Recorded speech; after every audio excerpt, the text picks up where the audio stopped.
जंगल का राजा शेर खा पी कर आराम से एक पेड़ की छांव में सो रहा था। तभी कहीं से एक नटखट चूहा वहां आ पहुंचा और खेलने लगा। खेलते खेलते वह शेर के ऊपर चढ़ गया। कभी वह शेर की पीठ पर दौड़ता तो कभी सिर पर चढ़ जाता। कभी वह उसके कान पर झूलता तो कभी पूंछ से खेलता। उसे बड़ा मजा आ रहा है और उसकी उछल कूद बढ़ती जा रही थी। नटखट चूहे की धमाचौकड़ी से शेर की नींद टूट गई। आंख खोलकर उसने देखा कि एक छोटा सा चूहा उसके ऊपर खेल रहा है। उसे बहुत गुस्सा आया और उसने चूहे को अपने पंजे में दबोच लिया। शेर के पंजे में आते ही चूहे डर गया और थर-थर कांपने लगा। शेर बोला, बदमाश चूहे, तेरी इतनी हिम्मत कि तू जंगल के राजा शेर की नींद में खलल डाले। अब तेरी खैर नहीं। मरने के लिए तैयार हो जा, अब मैं तुझे मारकर खा जाऊंगा। मौत सामने देख चूहा गिड़गिड़ाने लगा, वनराज, मुझे क्षमा कर दे। मुझसे बहुत बड़ी भूल हो गई। मुझ जैसे छोटे से प्राणी को खाकर आपको क्या मिलेगा? आपका पेट तो भर नहीं पाएगा।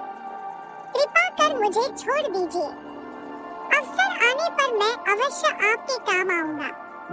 चूहे की बात सुनकर शेर हंसने लगा और बोला, मैं जंगल का राजा हूँ। मुझसे बलशाली इस पूरे जंगल में कोई नहीं।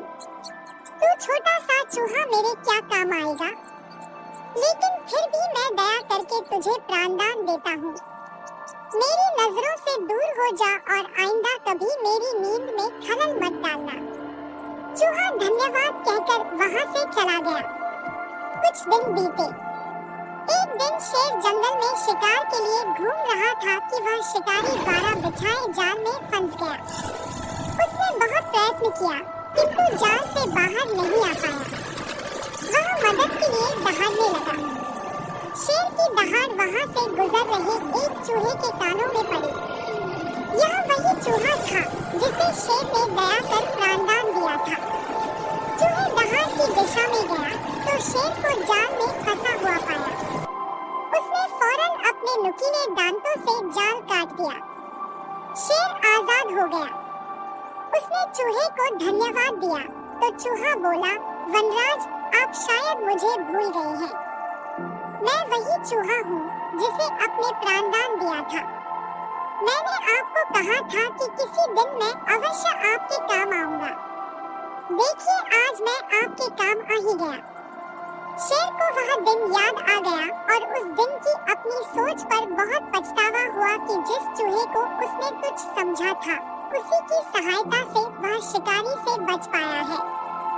सीख: एक बाहरी स्वरूप देखकर किसी की योग्यता का आकलन नहीं करना चाहिए। दो उपकार कभी व्यर्थ नहीं जाता।